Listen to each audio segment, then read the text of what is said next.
one of your Earth emotions. Glad I found you. Let's get married. Delete the wife. Welcome back to Deep Space Love, the Star Trek podcast where a married Trekkie couple explore love in all its forms throughout the final frontier. I'm Nicole, one of your hosts. And I'm Joe, one of the other hosts. The only other host. The only other host. Yep, the only one. So today we have a different kind of episode for you. A kind of bonus, you might say. A bonus. Yeah, plus, extra, add-on. Those are other synonyms for bonus. Thank you for that language lesson. Addition, you might say. We're kind of stepping out of the Trek universe for this one. Yeah, we're changing it up a little bit. We had thought about expanding some of the podcasts that we do into the realm of sci-fi outside of Star Trek. So this episode, we have something really special for all you listeners. We are going to be interviewing Trey Callaway, who was the showrunner of a kind of little-known series back in the 90s called Mercy Point, which is a really wonderful gem of a sci-fi show that is, in our opinion, incredibly underrated and sadly cut way too short. But it tells the story of a group of doctors, nurses, surgeons, orderlies, people who work in a hospital, but it's set on a space station far, far from Earth. And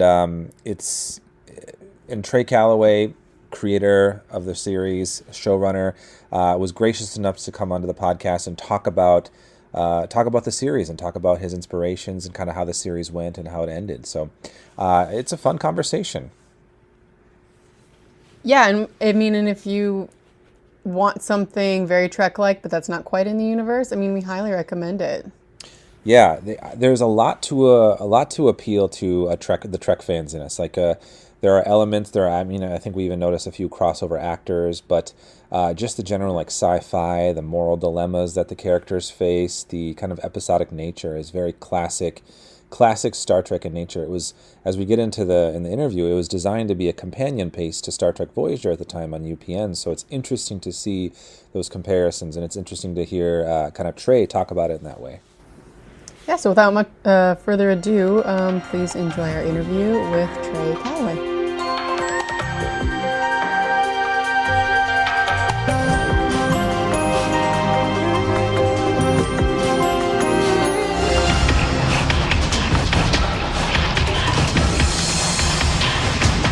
Trey Callaway, thank you so much for joining us on the podcast. It is my absolute pleasure. Before we get into sci-fi stuff, Mercy Point and whatnot, would you be willing to share, just for some of our listeners, some of your works that people might know you from, or what you're working on right now? Oh my gosh, yeah. Actually, somebody recently did this for me. I guess I have now written and produced somewhere in the neighborhood of 250 hours worth of content. Damn. Which explains all of my hair loss. But yeah, no, look, I have worked back and forth from features to television. I wrote the movie I Still Know What You Did Last Summer, which, if you like Jennifer Love Hewitt and brandy and bikinis, is probably your Citizen Kane. But no, beyond that, lots and lots and lots of hours of television. I've contributed to a lot of other features, but I would say the bulk of my work has been in television, beginning with Mercy Point, but then including 6 seasons and 130 episodes of CSI New York, the Rush Hour series, Revolution on NBC, Supernatural on the CW. I ran a series called The Messengers on the CW and was the co-showrunner of a crime drama on Fox called APB. Most recently, I was one of the executive producers of 911 Lone Star on Fox, and I'm currently doing a pilot for Netflix. Oh, exciting. We'll have to keep our eyes out for that for sure. Definitely. And I think you mentioned last time we chatted, you're also doing some teaching. Yeah, for 17 years, my side hustle has been as a professor in the film school, the School of Cinematic Arts at USC, which is where I went to school as an undergrad and ultimately graduated. So I've come full circle on that. But yeah, I've been teaching there. This is my 17th year. So 17 years. Wow. Well, congrats. I know. I joked recently at a faculty meeting. I'm getting dangerously close to gold watch territory. And then they all like good university administrators. They all laughed and said, "You'll be lucky to get free parking." So, of course, that yeah. Sounds about right. That's Hollywood. Yeah. Well, yeah, quite the resume. Quite the resume. Well, thank you. I at this point I have literally written myself into a corner. I'm not sure what else I would do. So the good news is it's the greatest job in the history of jobs, and there's nothing else I'd want to do. Yeah, do what you love. Exactly. So anyway, we're here to chat mostly about Mercy Point. Our podcast is pretty much a Star Trek podcast, but we're kind of diversifying it up and bringing in more sci-fi properties. And I recently discovered Mercy Point on Crackle, which was a really fun discovery for me. And I rewatched it throughout the last couple weeks, and Nicole here watched it with me the second time through and really enjoyed it. So it was a fun discovery for me too, by the way, because had you not told me it was on Crackle, I would have had no idea. And same with the rest of the cast and crew. So thank you for that. Oh, you told them too? That's awesome. I did. Oh yeah, I'm glad to be the bearer of that news. So I guess just going into it, then let's start at the beginning. So you told me it was originally conceived as a feature film, Nightingale 1. Can you give just like a brief overview of how Nightingale 1 turned into Mercy Point? Yeah, it was a really interesting situation. I went in I met with a group of producers. Anne-Marie Gillen, Jody Price were independent producers, and they and a gentleman named Milo Frank. And I had an idea for sort of a space station hospital kind of a drama. And so ultimately that became a feature called Nightingale 1. And because Milo Frank, who had been an agent in his past and a writer as well, had a similar idea, he sort of infused some of his ideas into my concept. And then that became this feature called Nightingale 1, which started as an original pitch that I sold to Peter Guber and his group at Mandalay, who were at Columbia, Sony. And I remember when I pitched it to Mr. Guber and the rest of his team as a feature, I kind of made a joke at the end of my pitch saying, and oh, by the way, this would also make a killer TV series. And they all kind of laughed politely. And then to their credit, they bought it as a feature, and I developed it as a feature at Sony. And then right around the time I released my draft of the feature, the studio released Starship Troopers, which was not a tremendous success at the box office. And so because of that, I think the studio sort of lost their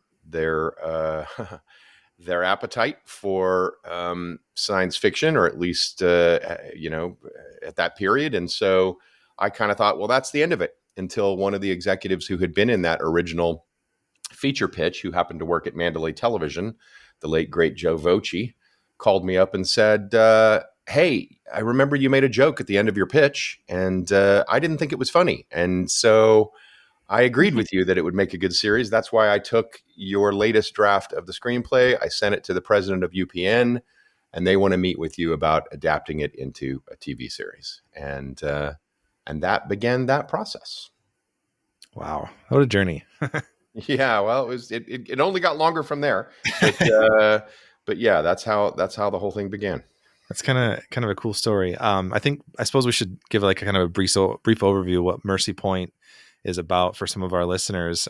So just to kind of, in a very general sense, it's about the space station of the doctors, the staff, the nurses who work on the space station Mercy Point, and it's the Sahardic Expanse is what it was called, correct? It's perched right at the edge of the Sahardic Divide, which was the furthest known point of human exploration in space. Yeah, and the cool thing is it's meant to be kind of a great experiment of this like meeting point, this hospital for both alien species and humans to kind of like coexist and be treated in the same point. And we have characters who are alien physiologists, and we have alien doctors there. And so it's a really interesting display for sci-fi fans of like different alien makeup and alien races that we get to meet, as well as some really great human casts. So that's, if unless you want to add something to that, Trey, that I think that's a general overview of what the story became. I think it's a great overview. It was influenced, I have to say, directly by the fact that I was a new pet owner at the time. I had a new cat.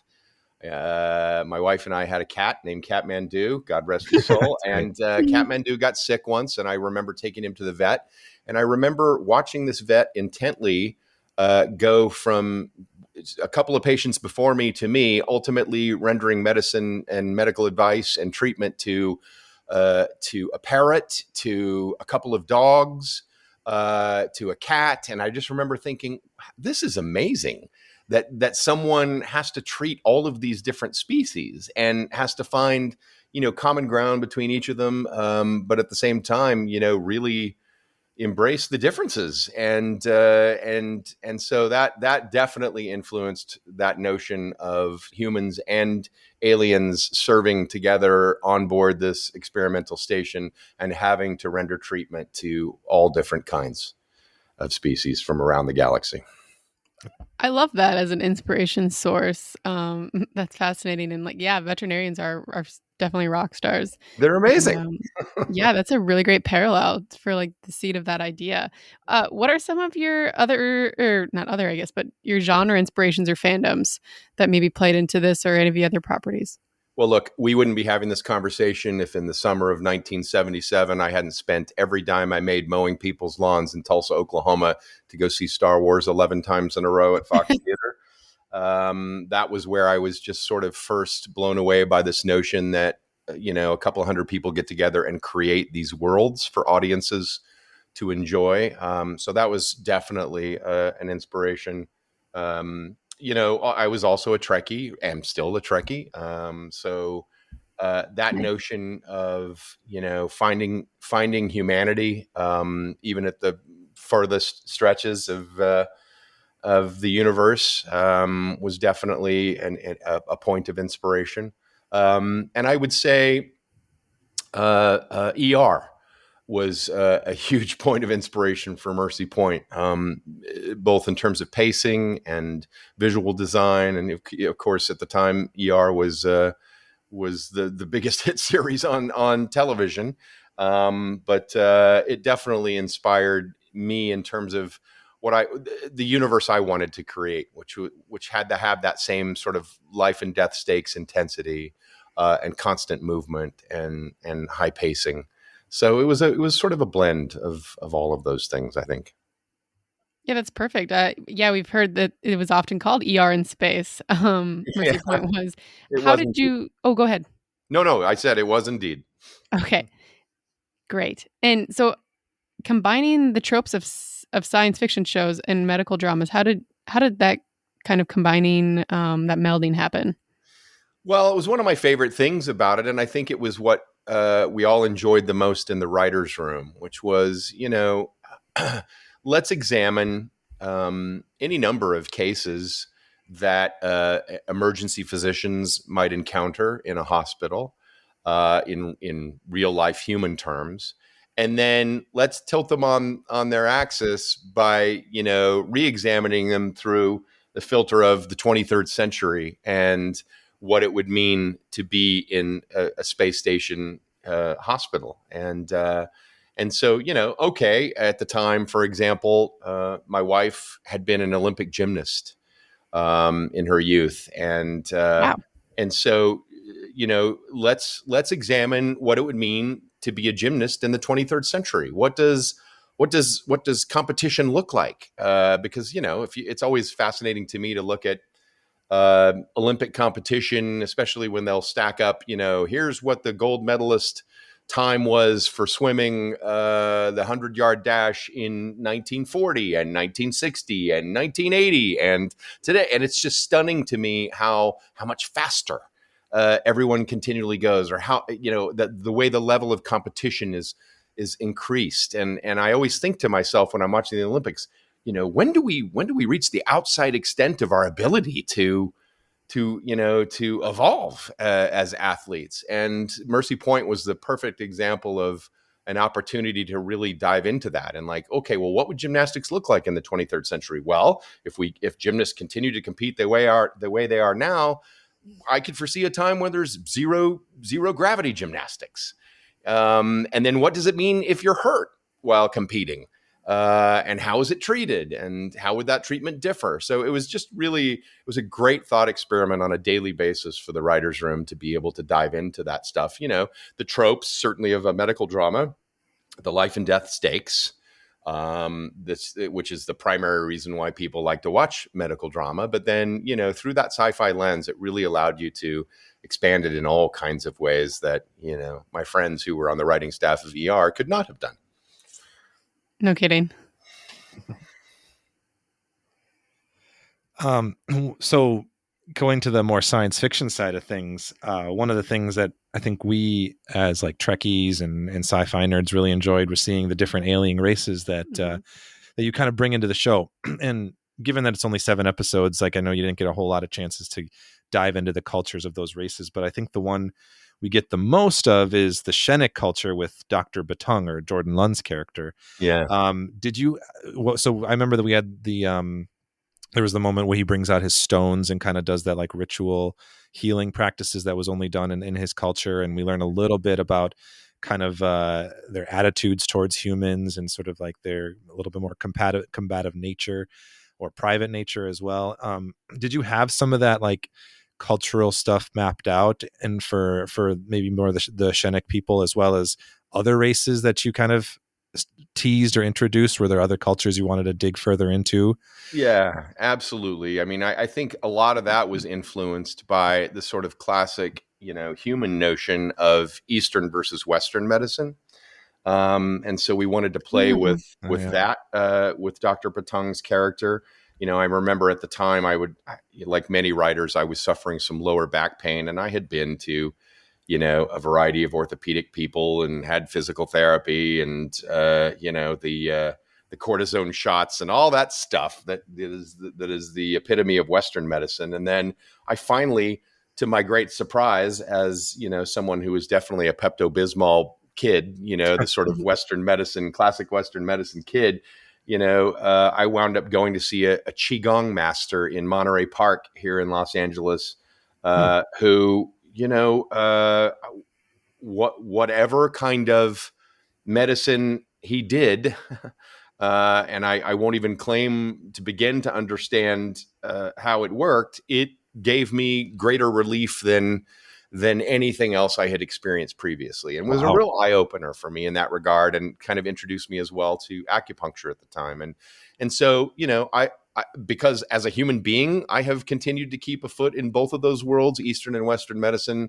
I definitely wanted to embrace that with Mercy Point through the Shenik culture, as you mentioned, but I also wanted to try and find at every opportunity, the sort of culture clash of what it means to put, these different species on board with their different levels of expertise together and explore how they have to work with each other, and how their systems might not always overlap and might not always agree with each other. So there were certainly plans on board to explore more of that, and to explore more of that, again, to go back to the veterinary reality of it, like what happens when you are having to treat a species that you have no previous experience treating, and also what happens when there are certain cultural sensitivities that you have to keep in mind while you're trying to render emergency medicine.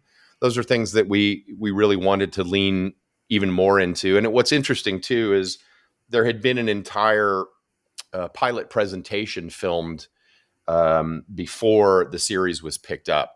Pilot presentation, if you're not familiar with that term, is, sometimes when a studio isn't ready to spend the full money for a full pilot, they'll have you do a 15 to 20 minute pilot presentation, which is sort of a short form proof of concept version of it.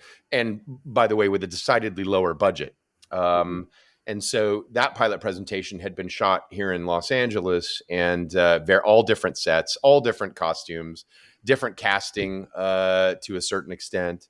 But what was also different about it was it leaned much further into the alien side of the equation, and it literally opened with Joe Morton's character of Grote Maxwell having to shove his arm down the throat of a creature called a thwack Yeah. to keep it alive. And it was a much more gritty and much more in your face interaction between humans and alien species that was designed to set the tone for what we wanted to do. I think ultimately there were a variety of changes for series at the network's request that kind of pushed us away from that to a certain extent. But yeah, I mean, that was always going to be a cornerstone of this was aliens and humans rubbing shoulders, but also knocking heads at times over the differences in care and treatment that were required from multitudes of species. Yeah. And we both noted, I think we love that element. Speaking of the gymnast that you're talking about, the second episode with the gymnast character, how Dr. Patung had to kind of like check his own attitudes towards like human culture in terms of how he treated that patient. And it was interesting to see that, because I mean, we both noted that like in like a lot of the Star Trek shows or other shows where there's like medical episodes, usually it's like a human having to understand a different culture. And it's interesting to see that kind of flipped on its head. Yeah, that was the goal. That was absolutely the goal. And it was also the goal with nothing but love and respect for the Star Trek universe. Oh, yeah. Medically speaking, in the Star Trek universe, it often came down to whether it was Bones or anyone else sort of waving a magic wand over a patient and fixing them. And that's fine because it wasn't designed to be a medical drama. Although I'm still in the ears of the folks at Roddenberry trying to create, a medical show within the Star Trek universe. But I think that, we wanted to get our hands a little dirtier than that. So Mercy Point was definitely trying to push the envelope probably further than we were able to do at the time, because there were a lot of constraints, not just budgetarily, but just in terms of effects that were available at the time. I think we were a little bit ahead of the curve in that regard. But yeah, that was the goal, is to sort of keep it constantly rotating on that axis of the clash of cultures, the need to embrace other cultures.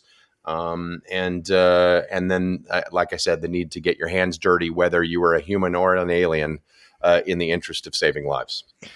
Yeah. And just a quick aside, when we were watching like Dr. Patung interact with other characters, I think we were reminded of, like in Star Trek, there's the Tellarite race that kind of has this like aggressive attitude, and you have to like kind of show aggression back to kind of gain respect. Mm-hmm. And I thought that was funny that we were thinking of that, because we looked up Jordan London. He actually played a Tellarite in Star Trek Enterprise. Oh, that's perfect. Super perfect. So, I mean, yes, we just talked about Dr. Patung a lot, but who were some of the characters that were the most fun to play around with while writing for the show? And which character arcs do you most wish had gotten fleshed out? Oh, my goodness. Gotten more episodes. I certainly loved working with Dr. Patung's character. Jordan Lund was just an absolute sweetheart and was subjected to so much just absolute torture.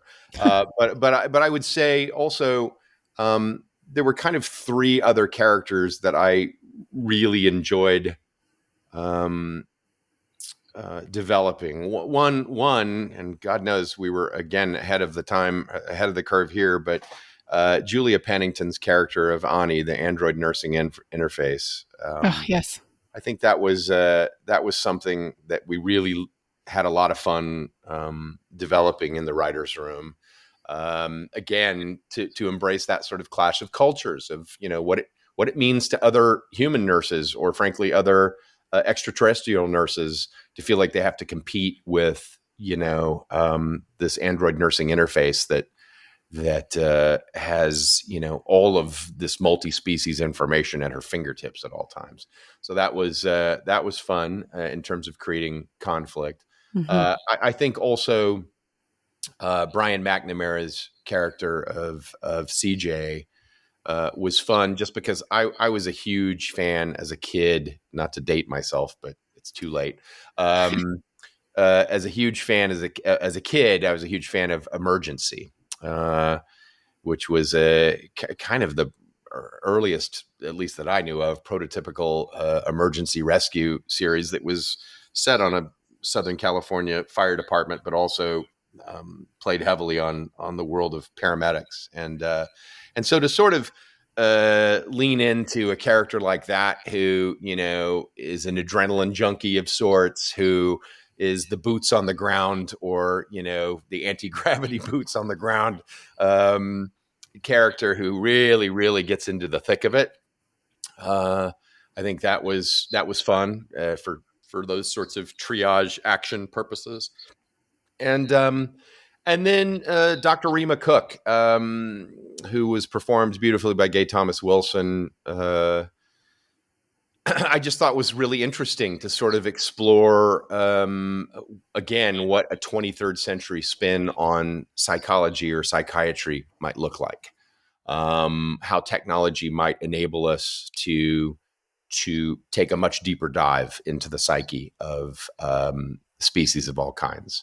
I think those were characters that I know we all had a great deal of fun developing. Not that we didn't thoroughly enjoy, you know, Dr. Maxwell, Dr. Breslauer, and her sister, all of those, all of the soapy dynamics, all of the, you know, the administrative. Joe Spano was amazing as Harris DeMilla. Like all of that stuff was great. But, you know, the ones that really sort of challenged us, I think, would probably be Ani and Dr. Cook and CJ.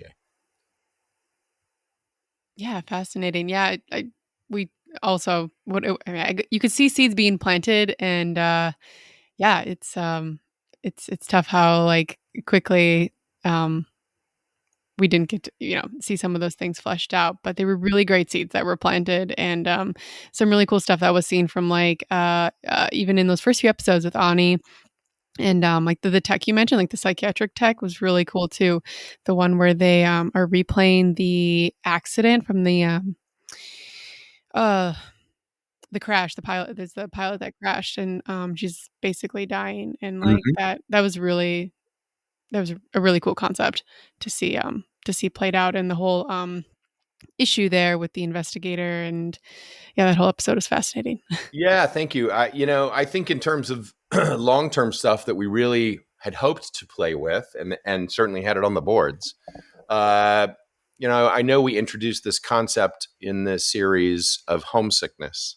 Yes. And that was a word that popped up in the writers' room one day, just by accident. Someone was talking about, one of the writers was talking about being homesick, wanting to go home before the holidays, and hadn't been home in a while. And I thought, suddenly, because my mind was in that space at the time, I thought of, you know, what if homesickness was an actual, you know, medical, physical affliction, an illness. And we started talking about what it might mean, you know, given the realities of long distance space travel. If you are working, if you're serving on board a space station like Mercy Point, you're a long way from home if you're a human being. And then also this notion of, you know, there might be lots of people at that point who had never been on Earth at all, who might have been born on other space stations or on spacecraft and had never actually set foot on Earth. And the notion of human beings as a species needing to feel grounded emotionally and physically, maybe spiritually, on our home planet, and what the consequences might be medically of not being on Earth for a long time. That became something that really fascinated us. And so we really started to explore that notion of homesickness, and plan to do a lot more with it, most notably with Joe Morton's character of Dr. Maxwell. Okay, that would have been really, really fascinating to see. Absolutely. Another interesting element to the universe that you had there was the presence of the military, and Lieutenant Kim. Yeah.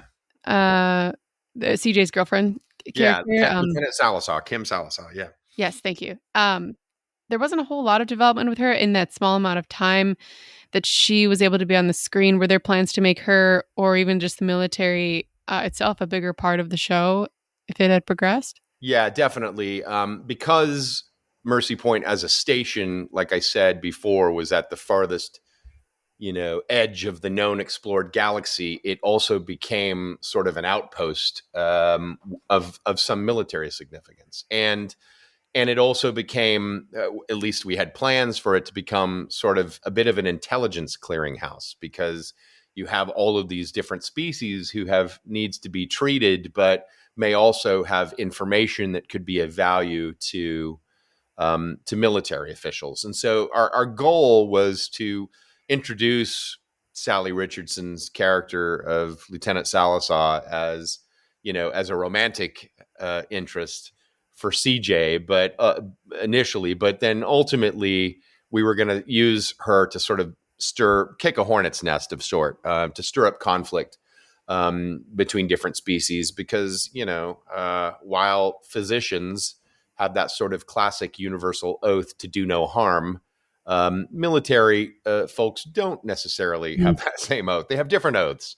And so, yeah, there were certainly plans on the boards to use Lieutenant Salazar and her connections to military forces as a source of conflict. And, I don't know if we were ever going to go as far, for you guys as Trekkies, as a Klingon war, but probably, especially since we were, Mercy Point, you have to remember, was picked up by UPN to be a companion to Star Trek Voyager. And so we definitely wanted to at least entertain some of those same dynamics that were, rooted in conflict, like all good drama. And as wide as the universe may be, it's still not wide enough to keep different species from fighting with each other. So that military angle was going to be critical in that respect. It's fascinating and really interesting to see play out, for sure.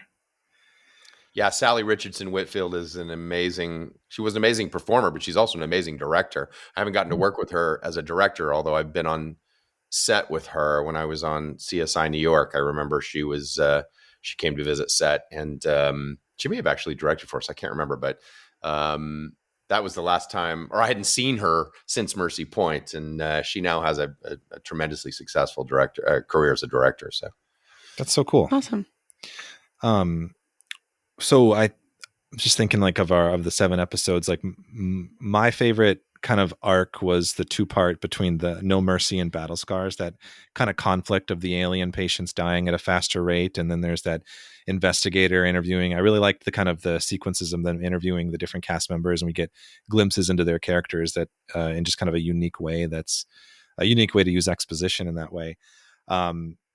It was also just a really good interrogation of the show's premise in general, just looking at does this great experiment work, and the idealism versus the conflict of it. And I really enjoyed that. And so I was just wondering, is there a specific favorite episode or arc that you guys were able to actually put on screen that you're like, oh, we really nailed that, or I'm really happy with how that turned out? Oh my goodness. I'm quite certain, first of all, that both of you remember this show better than I do at this point. We just watched it last week, yeah. I mean, I will say you spoke to it beautifully in terms of that sort of constant collision between, idealism and reality of what it means to serve multiple species. And although, my primary goal was to finish every episode with some sense of hope that, yes, although it may be sticky and complicated, this is a worthwhile experiment, and there is hope in what it represents. It is conflict that keeps people tuned in, and so those 2 episodes you mentioned were absolutely designed to lean into that conflict, and also to really kick the tires on our own concept. It's like it's more prevalent now in sort of human resources culture in by the way, some of the best ways imaginable. But, back then when we were making the show, it was really interesting to explore a doctor being questioned over the decisions that they made in the heat of the moment. Again, trying to honor oaths and do the best they can. What does doing the best you can mean when you're treating someone who is not like yourself? And so we really leaned into that and wanted to do certainly much more of that. In terms of where did I think we really nailed it? It all happened so fast, and we were just starting to find our legs when it was suddenly over, quite unexpectedly. I think probably for me, it's a toss up. It's a toss up between persistence of vision. If that's the right one, let me see. No, I would say New Arrivals. Okay. New Arrivals. I beg your pardon. Opposing Views. Opposing Views, which is the second episode, mattered to me because it not only took some of the elements from the original pilot presentation and gave new life to them, but it was the first one that I wrote from beginning to end. And so I that one sort of has a sweet place in my heart. But I think the other one is the episode that was written by my dear late friend Gary Glassberg. Gary Glassberg went on to. He'd worked on a number of shows before Mercy Point, but he went on to ultimately create. He was the showrunner of NCIS for many seasons, wow. and he was the creator of NCIS NOLA. He was one of my dearest friends in life, who sadly left us far too early and quite unexpectedly. But the episode that he wrote, and I'm trying to remember if it was Second Chances or Last Resort.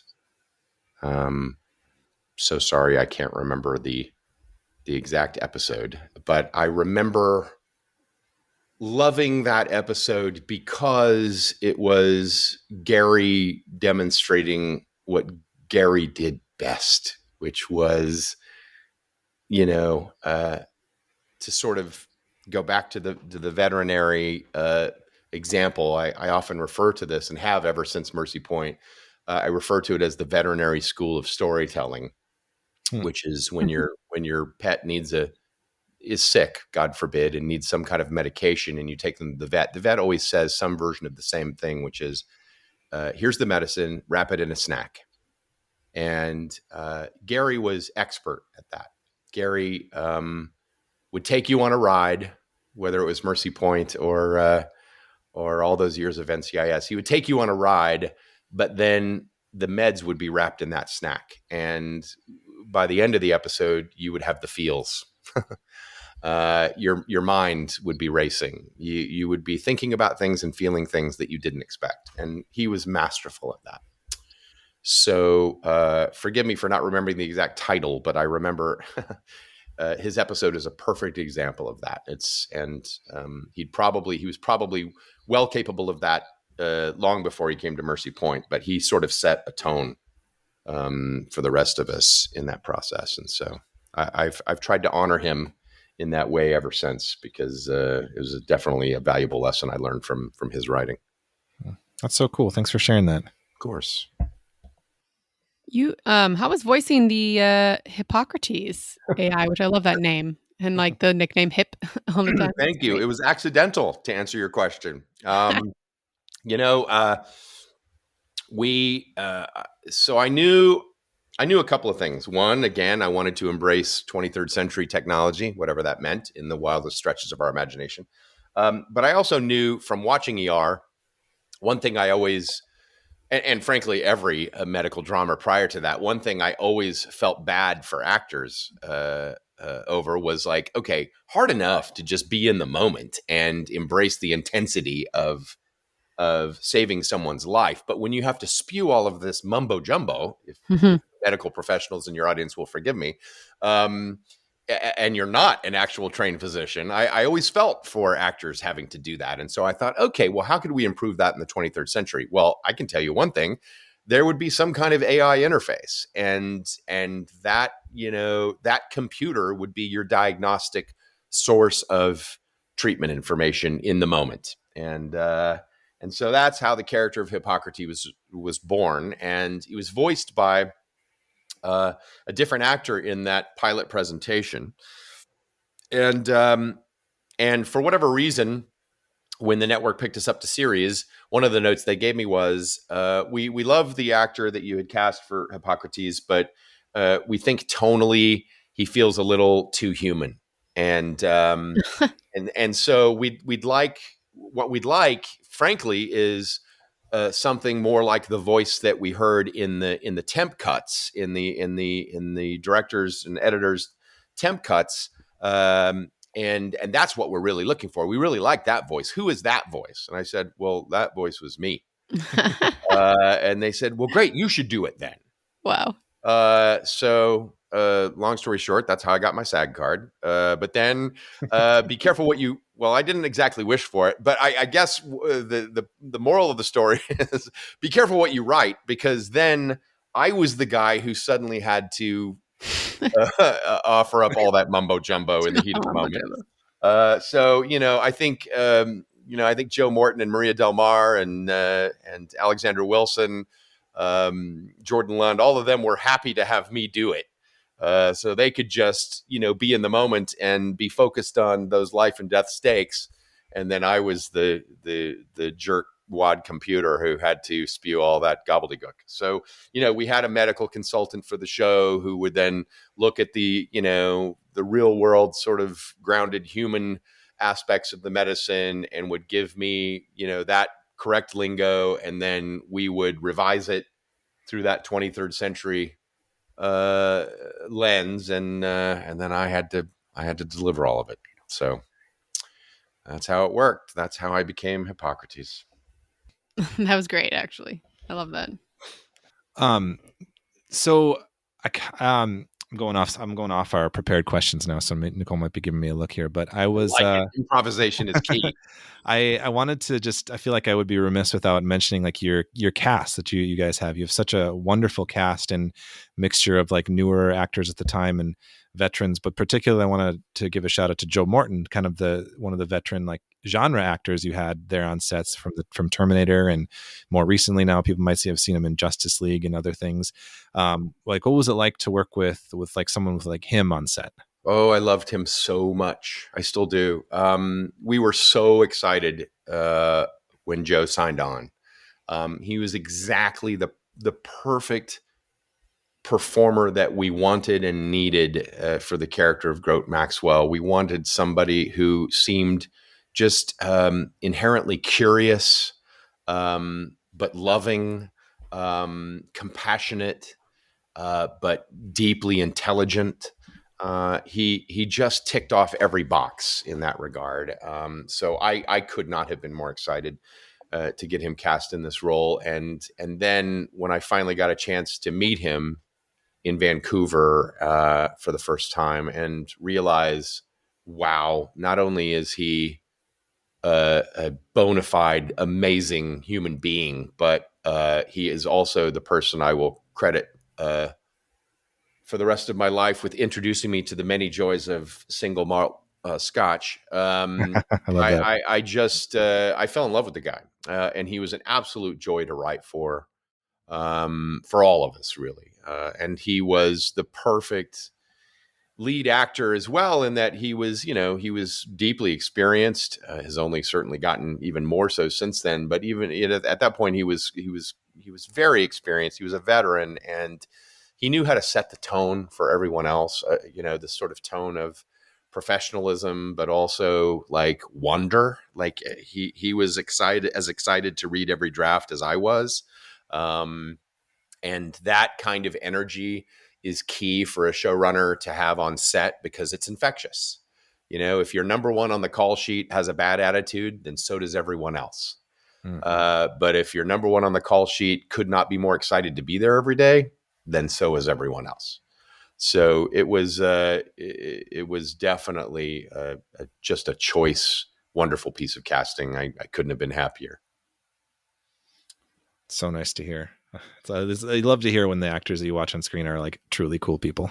Oh, he's legit. And I remember my friends, Brian Winbrand and Stephen Lillian, talking to them when they got their series God Friended Me picked up that Joe was a part of. And I remember saying all of these same things. And then I remember running into Stephen a little bit later saying, "Oh my God, you were so right."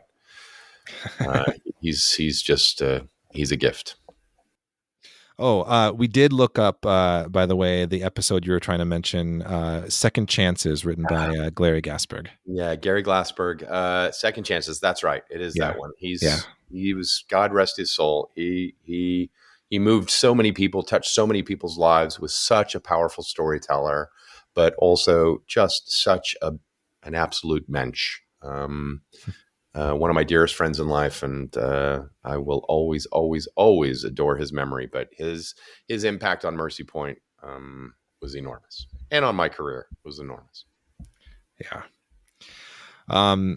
And it's unfortunate we have to go this direction with the show, but it did end at 7 episodes, sadly. Yeah. Did not get the number of seasons that I think you and I and Nicole all hoped, and the fans out there think it deserved. And so could you kind of give a little bit of an overview of like what happened? Why? Yeah, it was kind of a perfect storm, honestly. I think that, like I said, we were originally picked up to be a companion to Star Trek Voyager, and which was doing well on UPN at the time. But UPN, with no disrespect to anybody I worked with, and I worked with some amazing people there, many of whom I'm still dear friends with to this day.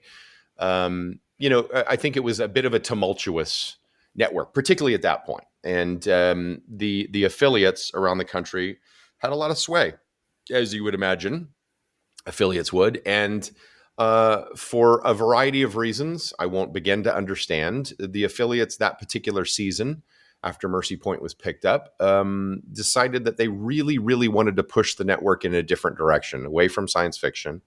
They were much more interested in, speaking of Brandy, her series Moesha, which was a hit series on UPN. And it's ironic that I'm bringing this up because my new neighbor across the street was the creator of Moesha. So we've talked about this, Ralph Farquhar and I. But the affiliates really decided that's what they wanted. And by the way, ultimately, that's what the network became. UPN then sort of merged into the WB before the WB became the CW. And but the WB was arguably much more Moesha, and that's what they wanted. And so they were not interested in this sort of science fiction. So that was one issue that we had going into it, just really from the very beginning. A second issue we had is that because UPN was a small network, they had a very limited marketing budget. So they pretty much would put most of their eggs into one basket every season. And that season, Mercy Point was not the basket.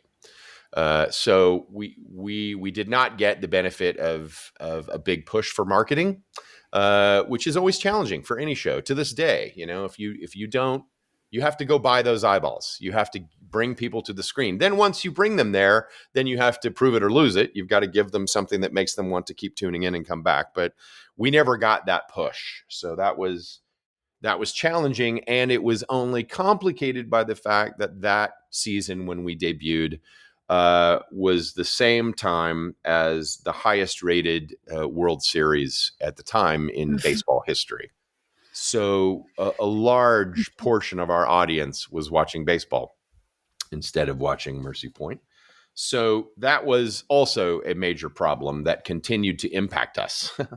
That paired with some preemptions and that kind of thing, it's just like we just could not find our footing. Now, the humorous irony to me, having been in this business for a long time now, is I think when we were canceled, we had a 4.7 rating, which if you had that today, you would be one of the biggest hits on television, right? But at the time, that was a low rating, and so we just, in spite of our best efforts, we could not rise above the din and get the viewers we were hoping for. And so I think what's frustrating is that, we at least would have liked to finish out a season. Yeah. But again, because it was a bit of a tumultuous, smaller network, they were sort of prone at the time to making those sorts of sharp and sudden decisions. So, I remember I had just spent 2 hours on the phone getting notes on a couple of different episodes that ultimately never got filmed. But I went through all of that and was all ready to go into the writer's room and say, okay, here's what we're going to do next, and here's our marching orders. And then shortly after getting those notes, I heard from my friend Eric Tannenbaum, who was running Columbia Studios at the time, to say, "Are you sitting down? You've just been canceled." And so it was brutal. I had to go immediately jump on a plane. I wanted to get to Vancouver and share the news with the cast in person before they heard it anywhere else. And it was very difficult because, as you can imagine, crews are in this for the love of the game, but they're also in it to make a living. And so the minute you show up to a set as a showrunner with bad news, you can look at your watch and count the seconds before everyone in your crew begins to search for new work, understandably. So it was difficult. We were in the middle of production on an episode, and we had to not only finish that episode with very low morale, but I had to look at that episode and completely change it into a series finale on the fly. Mm. So episode 7, Persistence of Vision, became just that. And I had to go to everyone. I had to go to everyone in the cast. I had to go to all the writers. I had to go to the crew. I remember having a particularly beautiful conversation with my composer, John Ehrlich, who I've worked with on a few shows since then, and saying, okay, so the score you're doing for this has to feel like the last one. At every turn, in every aspect, we tried to stick some version of a graceful landing. And so, I'm grateful that we at least had a little bit of time to attempt that. You don't always get that, by the way. I know that's a big sticking point with audiences with shows that get canceled, where it's like, you left me on a cliffhanger. Well, okay. At least I don't think we did that. But we did the best we could to stick our landing. And I remember, again, Joe Morton. I'll never forget this. When I came to set and I let everyone, cast and crew, know, they were understandably upset. In fact, many of the actors had just, made paid deposits on full-time apartments. They'd moved their lives, uprooted everything to go to Vancouver. And but I remember Joe, again, as a consummate professional, sort of taking it in, embracing his cast members, and then walking off set for a second, coming back moments later with a guitar, pulling out a guitar and playing some Robert Johnson blues in the most beautiful way, because it was just like, okay, we all need to take ownership of this moment. We are all bitterly disappointed. All of us had all kinds of grand plans for telling these stories for many years to come. And for whatever reasons, and there are many, these things don't always work out. But in the meantime, you have built a family. And so, I'll never forget that moment of just sort of all of us, in some cases literally, but at least figuratively, kind of holding hands and embracing each other in that moment to recognize, hey, we did the best we could. We had a great time doing it. We are sad, but we are also resolved to try and, finish this up in the best way possible. And so that's what we did. And, then the good news is there are many, many, many silver linings to this. The the brightest one for me was, as difficult as it was, I came away from that experience knowing that I had to do it again. That it is, running a television series, although it is a constant marathon and a constant challenge, is like I said, the greatest job in the history of jobs. And so I knew I was hooked. I knew I had to do it again. But I also learned some lessons about really, looking hard at a concept to make sure that not just audiences are ready for a concept, but also to the greatest extent possible, making sure that technology is ready for it. I think we were about 5 years ahead of the VFX curve on Mercy Point. 5 years later, you could have done most of what we did at great expense and effort on that show on your laptop. But back then it was a different story. So, you learn all kinds of lessons are learned in every show, every movie you work on. But Mercy Point was my first, and therefore it will always have a special place in my heart. As the first time I got to tell those kinds of stories to a wide audience and honor the spirit of what made me want to get into the business in the first place, which is this opportunity to take people to places they've never been, and also explore feelings at the same time that are completely universal, regardless of who you are, what age you are, what race you are, where you're from, socioeconomically or otherwise. There are sort of these universal truths about the value of life and hope that ring eternal for all of us. And so even in only 7 episodes of Mercy Point, I hope I was able to ring those bells, and it's something that I've tried to do ever since. Oh, that was really beautiful. Beautifully said. And yeah, I definitely would think so. I mean, as far as Mercy Point goes, yeah, that spirit was definitely there. I mean, the nice thing we mentioned, Crackle has Mercy Point, and so now people can come back and revisit it. It's not, even though it was only 7 episodes and was cut short, it didn't have to be kind of long forgotten. And so, why do you think people should go back today and revisit the show? Well, I think audiences are in all the best ways sort of more accepting, first of all, of short seasons. That's the reality that folks like me are working in now. True. So just take away 1 episode from what is a traditional 8-episode order now, and know that in 7 episodes we're going to take you somewhere. In terms of genre, but also in terms of an emotional journey. And so I think those 7 episodes can certainly stand alone in that regard, can introduce you to new worlds and interesting new concepts that at the same time are grounded in those life or death stakes of what we all love about medical dramas. So, it's not a giant commitment. But I think it's a valuable one, and please go watch it while you still can. Yes, go watch it. It's great. Maybe I didn't mention this yet on the podcast, but we chatted before this for an article for Twin Cities Geek that's going to come out about Mercy Point as well. Maybe with this and the article, they'll get some buzz back on the show. I really hope so. Again, I credit you guys with putting it on my radar, because prior to this, I'm probably one of the only people who still had copies of all 7 episodes, and even at that, they were sitting on old Beta Masters and I think a couple of DVDs. So the notion that it is back out there and available, I know it has delighted not only me, but I've spoken directly to a few of the cast members who are certainly excited about it as well, because they hadn't seen it. I know Maria Del Mar, namely, had not seen any of the episodes since back in the day. So she was super excited to share them with her daughter in particular. Awesome. And so they're out there. So please go see them while you can. Well, we should mention, we did watch, I think, like 1 or 2 on YouTube, through YouTube, actually, because Crackle was having some technical difficulties. Yeah, there's a YouTube channel that has them, like, I think, like from a VHS recording back on UPN. There's like you could see some of the old ads. It was kind of a trip. A total time capsule approach. Okay, I love it.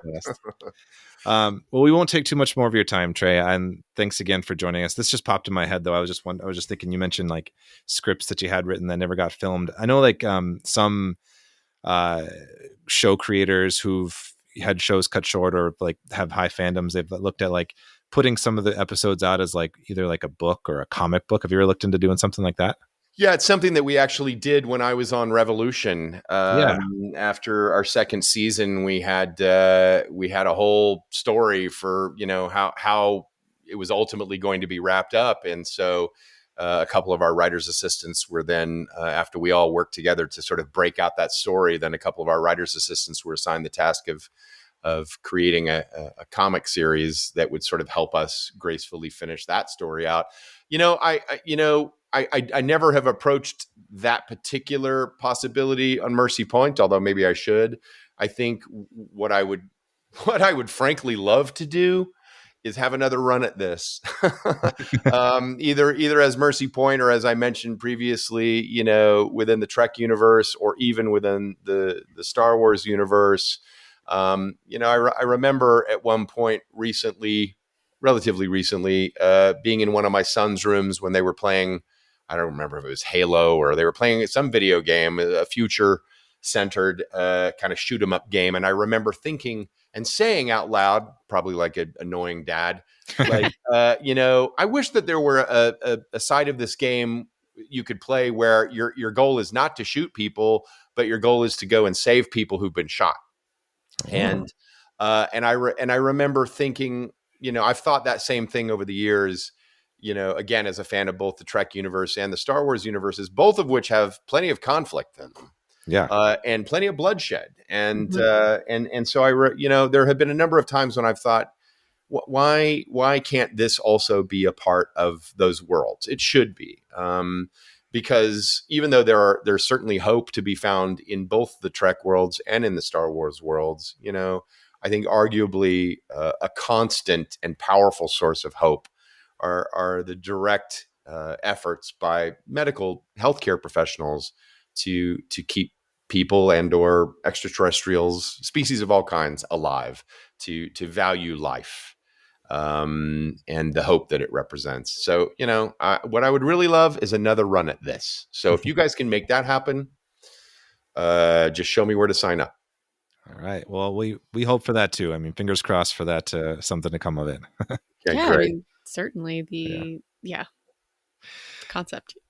Well, thank you so much for being willing to chat with us about Mercy Point and your experiences. It has been a blast. It's enlightening. It's a lot of fun to after like discovering a show like that to like talk to the creator. It's my absolute pleasure. I greatly appreciate the opportunity, and I'll see you guys on the next show. Yeah. Are there any like social media stuff you want to plug? Anywhere people could find you? Yeah, you can always follow me at Trey Callaway on Instagram, also on Twitter, and I've expanded that universe out into Post and Spoutable now. So go find me there, and I'll look forward to connecting with everybody directly. In the social media world, as well as in the entertainment world, depending on what pops up next. Awesome. Well, again, thank you for your time, and have a great week. My pleasure. Thank you, guys. All right. Well, thank you, everyone, for joining us and listening in on our interview with Trey Callaway. Yeah, it was a blast. Thank you so much, everybody. And special thanks again to Trey for joining us and being willing to chat with us. It was super fun. And I think we'll be back into Trek for next time you hear us. Until then, remember to follow us at DS Love Pod on Twitter, and rate and subscribe, review if you can. And we'll see you next time. Love long and prosper.